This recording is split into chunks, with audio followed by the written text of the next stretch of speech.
Hello and welcome to the TriSummit, inspiring, entertaining, and educational sessions created for you so you can hit your personal bests in 2021 as we all work to put this pandemic behind us. My name is Dede Griesbauer. I'm a professional triathlete and I have been for the past 16 years. I'm a three-time Ironman champion, three-time top 10 finisher in Kona, and I'm the current Ultraman world record holder, and I will be your host for this session today. This session of the TriSummit is called Nutrition Periodization, and we've got two incredible guests with us. First, we have Bob Seebohar. Bob is a registered sports dietitian who served as the Olympic dietitian for the US Triathlon team at the 2008 Olympics in Beijing. Bob, welcome. Thank you very much. It's an honor.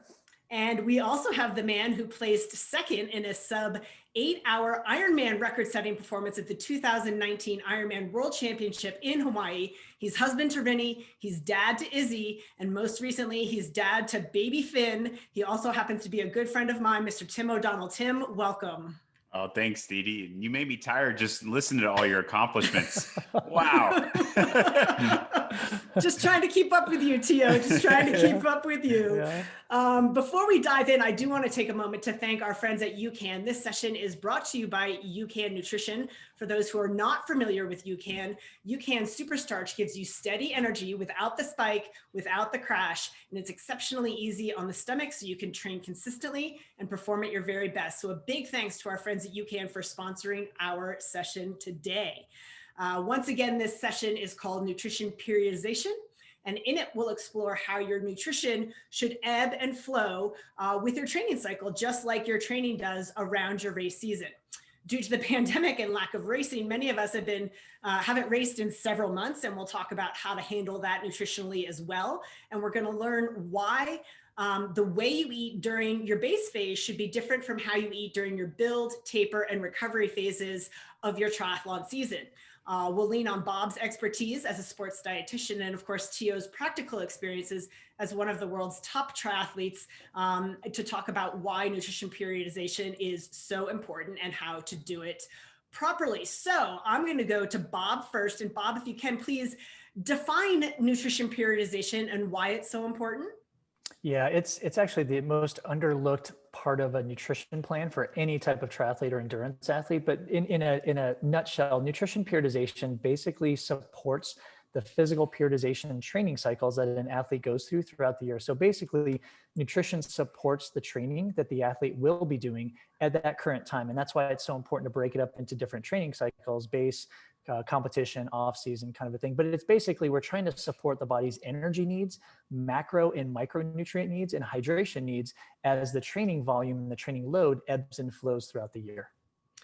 So what you should eat and how much during each phase of the training cycle, can you walk us through sort of as you see it each phase of training, and then how your nutrition, those macronutrients, micronutrients, how that evolves throughout the season?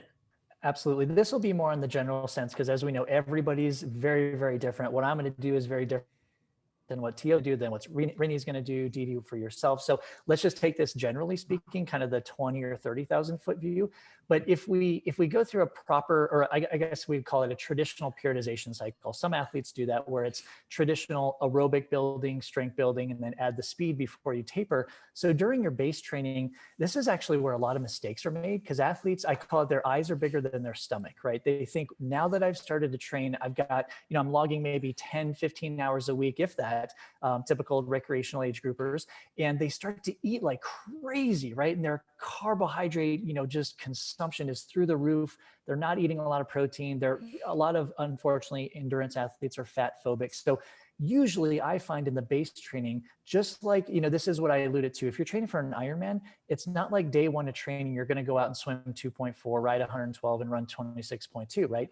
We're trying to ease into it. And that's the same thing we should do with our carbohydrate, protein, and fat, easing into it. Unfortunately, I find a lot of endurance athletes pulling the trigger pretty quickly on carbohydrates. So what we want to do in early base phase is have a kind of a low to moderate carbohydrate intake. Protein doesn't really change that much once you find the amount that really works for your body. And that does depend on age, and it depends on gender, of course. But once you find that, it doesn't change. What really changes is the carbohydrate and the fat intake. So I like to keep a lower carb, moderate carb early base.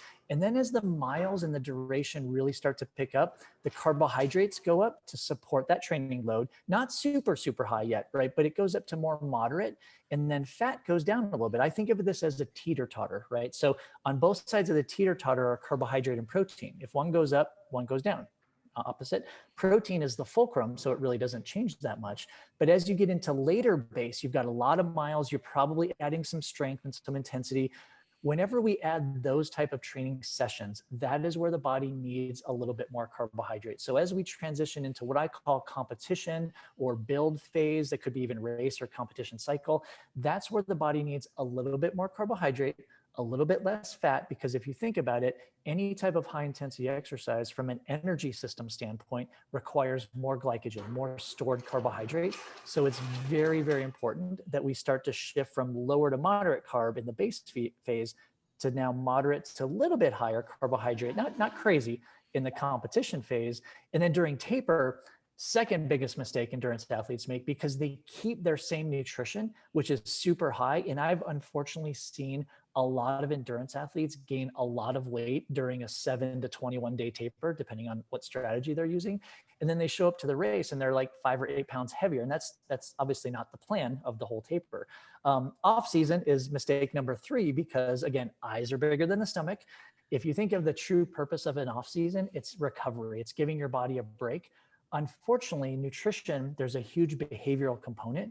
So while we can stop racing in one day, literally you cross the finish line, you're like, listen, I'm in off season. A lot of times it takes about 2 to 4 weeks to develop a different nutrition plan. So off season is where we want to lower the carbs again, keep the protein steady, and then not to go super high fat, but just to get fat back up to where we need it to satisfy health instead of performance. That kind of gives you an outline of the whole year.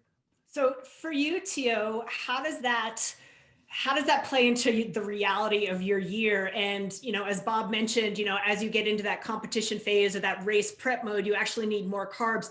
Are you finding you're getting that from your day-to-day nutrition, or is a lot of that coming from your sports nutrition because you're training sort of bigger hours, so you're fueling those hours with more carbohydrates, so to speak? So how does the reality of what Bob said play into your life? Yeah, first, with the off season, I struggle because my wine consumption goes up. So my carbohydrate consumption automatically goes up, which I know it shouldn't.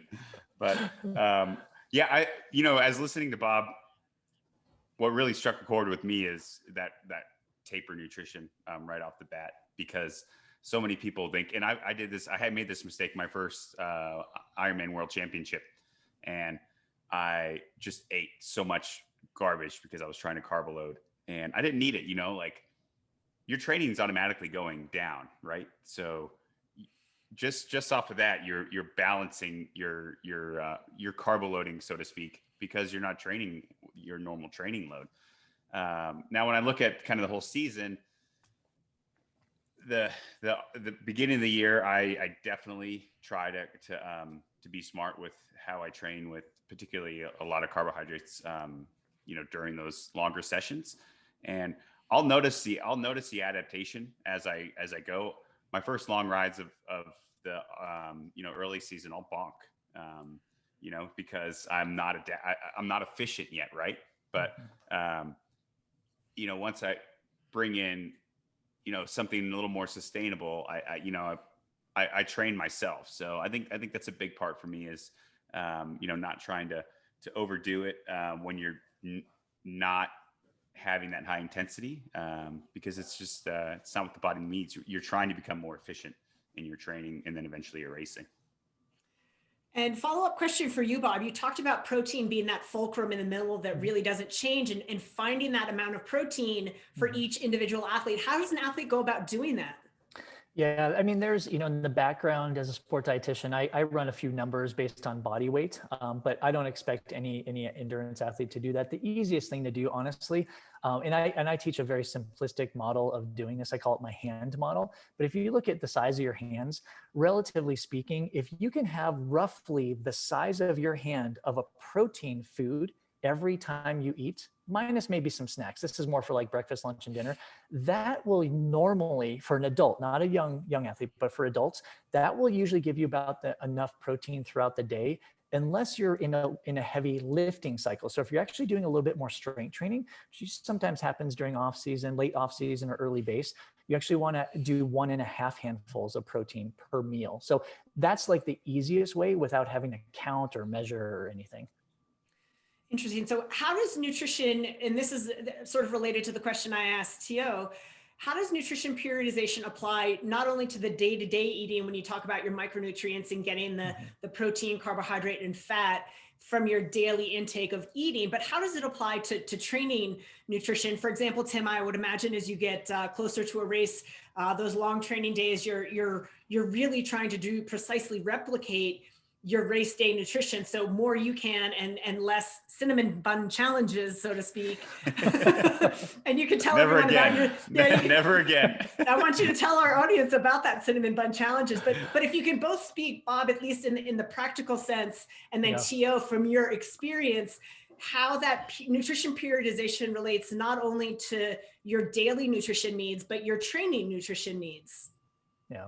Do you want me to go first, Dede? Yeah, sure. Okay, so this is actually a common mistake that a lot of age group athletes make, unfortunately. What I try to teach is when you're looking at what I call microcycle periodization. So basically, most people train in weeks at a time, like 7 days in a week.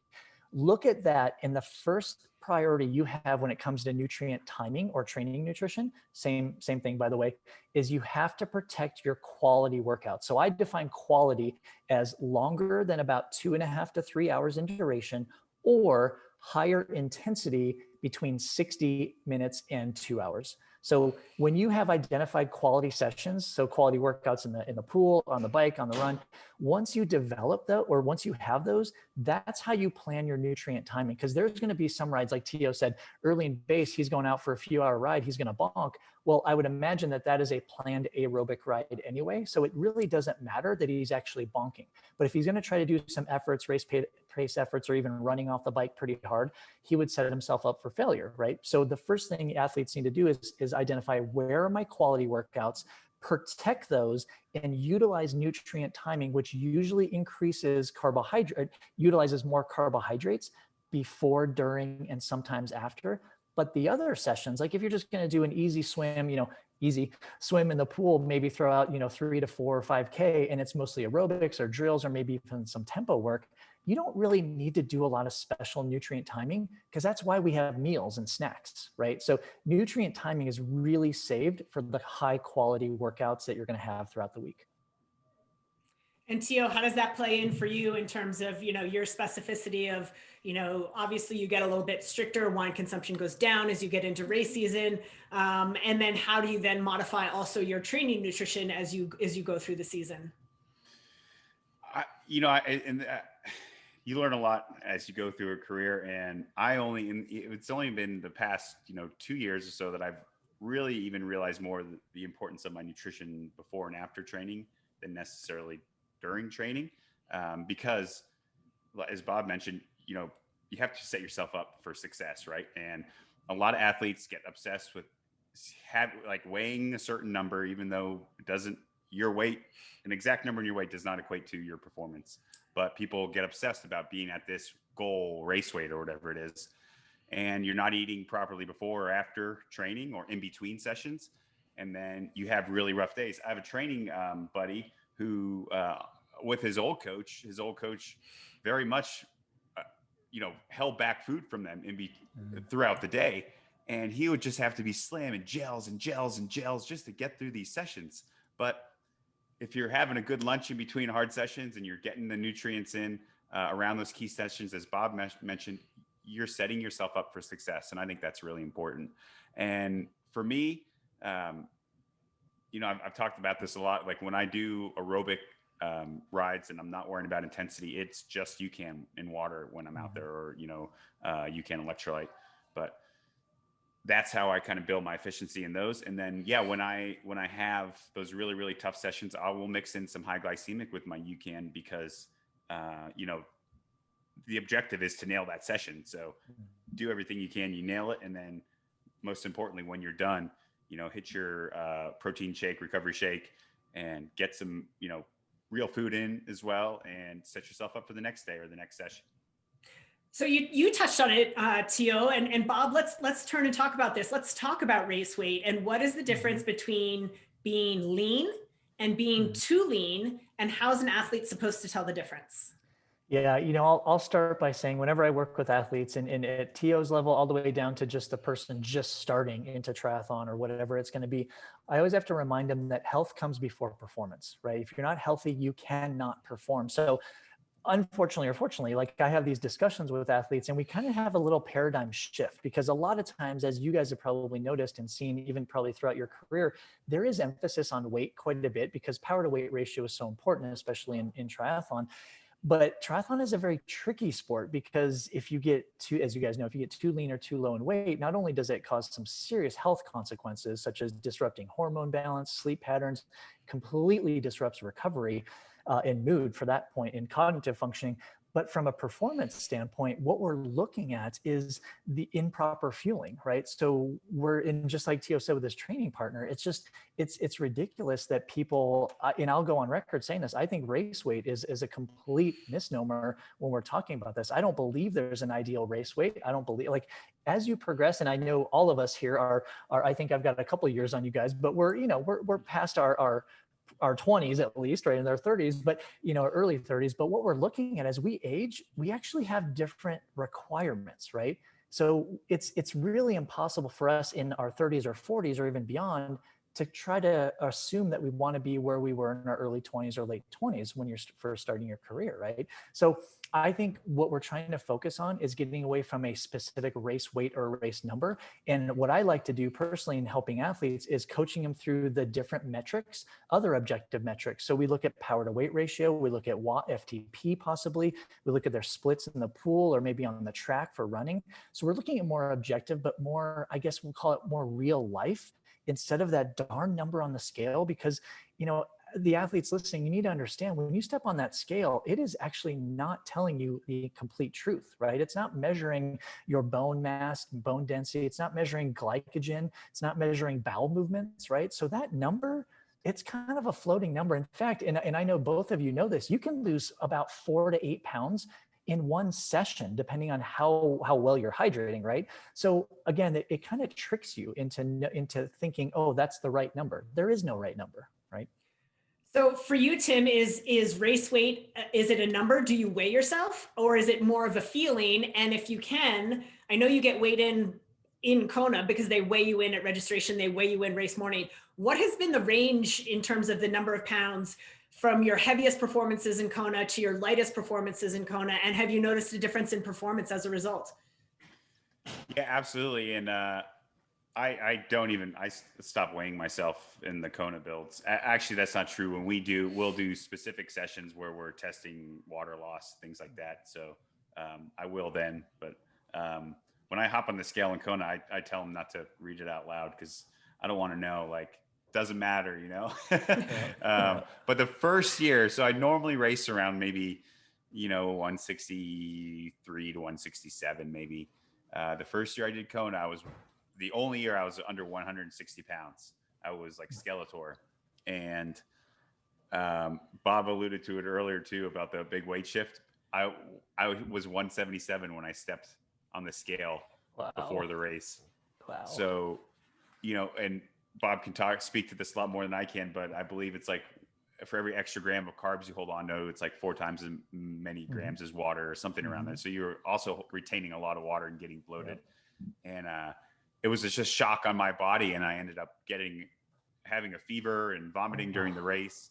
And it was a huge lesson for me. And I never, from that, then on became a lot smarter. Right. So, yeah, it is just a number. It's not a performance indicator by any means. Question for both of you. How do you balance what I'm going to call indulgences, right? Whether it's, Tio likes a glass of wine or someone wants to indulge in some sweets, they have a sweet tooth. How do you balance your indulgences with periodization? Is there room for indulgences when you're peaking for a race, or should we be super strict and with our nutrition and leave those out? Is it still okay to indulge around a race? Bob? Yeah, so I love this question. So thank you for asking that. So I am a sport dietitian, but I am also a triathlete, obviously not at the near level that you guys are at. But here's the thing. When you ask me, what do you do, Bob, as a sport dietitian? I tell you, yes, I work with athletes with their nutrition, right? But 90% of what I do is actually the psychological component of nutrition. 10% is actually about food. And I tell this athletes all the time, I'm like the food part is actually easy. It's the behavioral, it's the habit change. It's forming those habits differently. So when you talk about the indulgences, Dede, I refer to those as misses, right? So you're going to have your daily nutrition. You're going to go throughout your breakfast, lunch, dinner, snacks, and then maybe you have a glass of wine at dinner. Maybe you have some chocolate. Maybe you have a donut. Maybe you have some cookies.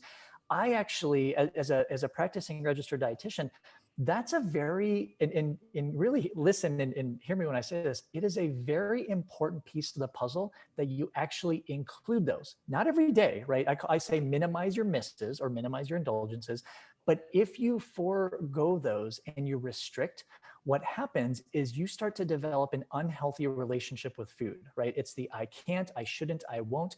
And what happens at some point, you're going to blow, right? And everything's going to go down the drain. Usually happens during off season if you can make it that long. And it just explodes, right? So I'm a huge fan of including misses from a psychological standpoint, but there's nothing, I mean, honestly, you can pick the worst food ever. And I will say, okay, if we can just minimize that. And not, here's another thing scientifically, we know that there are certain nutrients in certain foods, these misfoods, that we probably shouldn't have surrounding a quality workout. Like there's usually about a window of 24 to 36 hours before and after quality workouts that maybe we shouldn't have alcohol. Maybe we shouldn't have cookies or trans fats or whatever it is. So I like to look, that's my philosophy surrounding these indulgences. And I'll say, Tio, as an observer and a training partner of both you and Rinny, we know from the Tim and Rinny show that I think people are actually amazed to know that, Tio, even building into Kona, as Bob said, you minimize it, but you're still drinking wine and you guys are still hitting Sweet Cow for ice cream. Talk about how you blend that in. Obviously, you're not weighing yourself, but you're doing a tremendous amount of training. So the reality of that, how do you include those indulgences, but make sure you're not going overboard? Yeah, I think the important thing is knowing your body and knowing how you respond. I actually do pretty much minimize alcohol before. I used to be 8 weeks out, and then it was too long for me. I wasn't happy, right? Like you sometimes you just need a second to just disconnect and reset, right? But the last couple of years, I think Rinny and I would have had a one date night in our training camp in Lawrence where, we had a drink or two. And it was just a nice, take a breath, reset. And there wasn't a key session maybe necessarily the next morning. So I think timing is huge. If you're going to have a glass of wine or 2 glasses, have it earlier. Don't start at 8 or 9 o'clock, maybe 5 o'clock. Give your body some time to process that so you don't, inhibit your sleep as much as you would if you were drinking late at night. And the other thing with calories with Sweet Cow Sundays or whatever it is, it's probably in terms of how much energy you're burning, that Kona block is actually, I'm never going to burn more calories a day than I do then. So for me, it's, not a bad thing. And it's frequency too, it's not every day you're getting a milkshake or whatnot. So I think that's important too. And if you feel horrible, if you realize you're lactose intolerant, maybe in that big block you aren't having a Sweet Cow Sunday, right? Be smart, understand how it affects your body. Sure. Pick your indulgences. I had a coach once say that the sport is so demanding and requires that we sacrifice so much that to sacrifice everything in life, from your ice cream to your wine to your cookies, it just makes you bitter and angry. So that's good advice, that we minimize those things, but we don't have to entirely eliminate them. So that's great. Yeah. And I try not to combine them too. The cookie, the ice cream, chasing it with a bottle of wine. Rini walks in, she's like, Tio, what happened? She'd say, save some for me. Oh dear. Anything, Bob, in particular for you that we haven't touched on that we're missing here that you want to add? I think you actually touched on a really good point, is we want to fit this into our life, right? And even at the professional level, I know how much you guys balance and try to achieve that life balance. For age groupers, it is so important not to let sports or these methodical nutrition measurements or weighing or don't let that rule your life. Like, this is part of our journey. We're only here for a certain amount of time, right? So make sure that we're actually fitting everything in. Make sure you're actually having fun throughout the process, instead of making it, for age groupers, right? It's not a job, right? It is not how they're supporting themselves. So we should actually be enjoying it, but also taking care of ourselves at the same time, right? So not jumping ship any chance we get. Yeah, and just to follow up on that, even as a professional, I have found that I race so much better when I'm in a happy spot, place in life. And that's something that I remain, cognizant of when we're talking about, how we periodize our nutrition and be smart about what we do. So, I think racing happy is very important. And for the age groupers,